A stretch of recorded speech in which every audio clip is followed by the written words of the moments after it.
ਉਹਨੂੰ ਕੋਈ ਜ਼ਲੀਲ ਨਹੀਂ ਕਰ ਸਕਦਾ ਤੇ ਜਿਹਨੂੰ ਮੈਂ ਇੱਜ਼ਤ ਦਵਾਂ ਉਹਨੂੰ ਕੋਈ ਇੱਜ਼ਤ ਨਹੀਂ ਦੇ ਸਕਦਾ।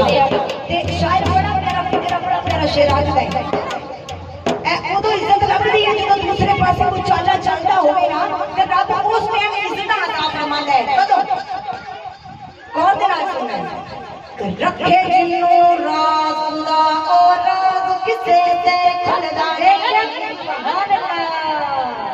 जिन मेरे हाथ का इशारा समझ आया है या मेरे अल्फाज समझ आए ने वही आखेगा सुभान अल्लाह सुभान अल्लाह।